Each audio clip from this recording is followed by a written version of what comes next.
At approximately 11:32 a.m. this morning, there was a mass casualty incident at Robb Elementary School in Uvalde, Texas.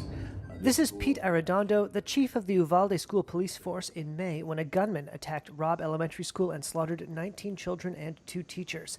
And on Saturday, the Uvalde government released a letter from Arredondo resigning his seat on the city council.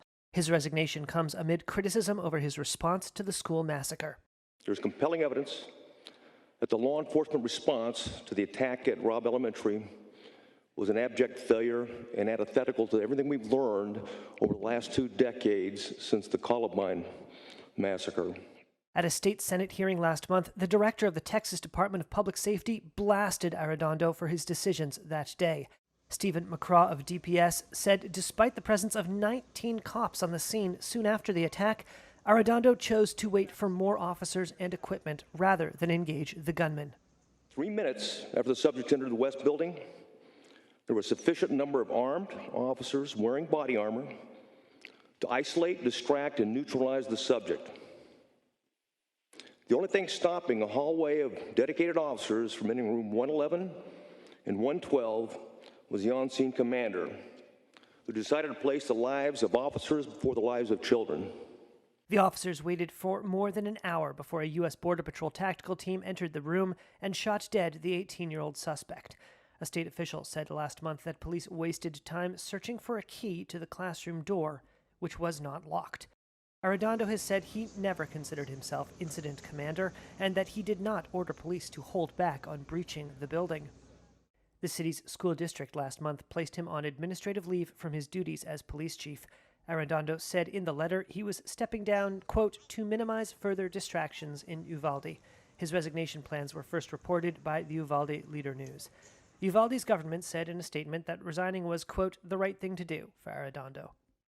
Outrage over the massacre helped galvanize support in the U.S. Congress for the first major federal gun reform in nearly 3 decades, which President Joe Biden, a Democrat, signed into law on June 25th.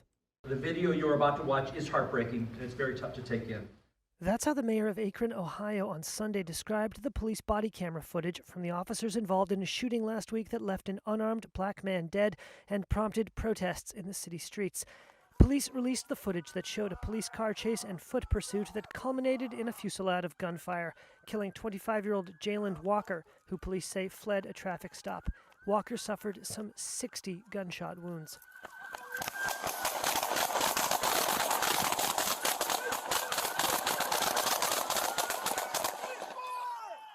My youngest is 25 years of age as well, and I cannot imagine what life would be like without my son. Akron Police Chief Stephen Milet offered his condolences to the Walker family and said he'd requested an independent probe of the shooting by the State Bureau of Criminal Investigation.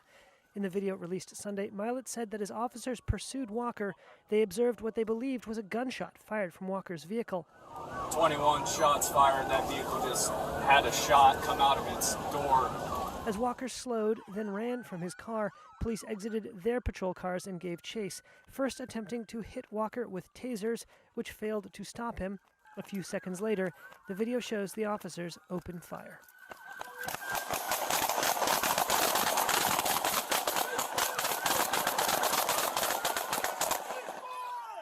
Isolated frames of the video show what Chief Milet said were Walker exiting the passenger side of the vehicle wearing a ski mask.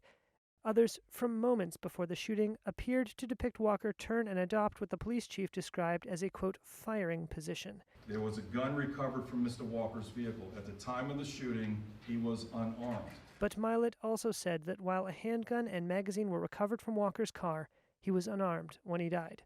The attorney for the Walker family told reporters on Sunday he was, quote, very concerned about the police's allegation that Walker had fired at officers from his car and emphasized that there was no justification for his violent death. Justice, no peace! No justice, no peace!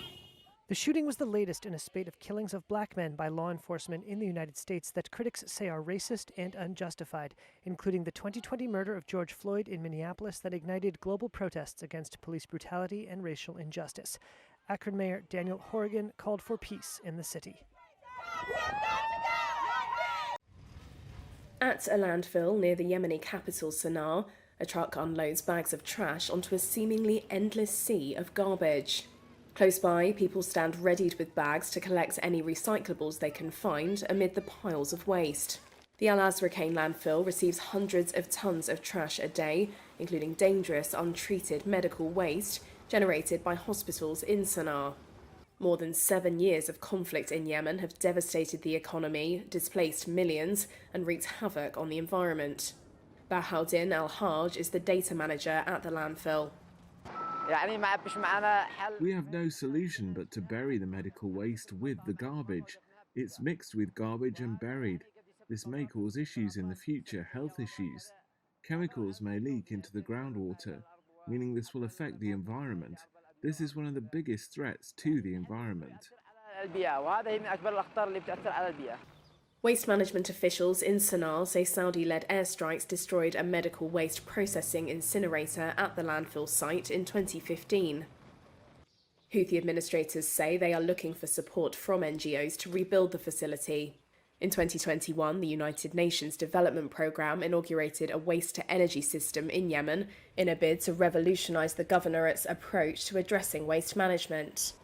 The plant, built southwest of the capital, is expected to transform up to 5 tons of solid waste a day. But that's only a fraction of the 1,870 tons of waste dumped at Al Azraqain. Yemen's warring sides, in a major breakthrough, agreed this month on a 2-month truce that began on April 2nd, the first since 2016. The deal eased a coalition blockade on areas held by the Houthis, who ousted former President Abdrabbu Mansour Hadi's government from the capital in late 2014.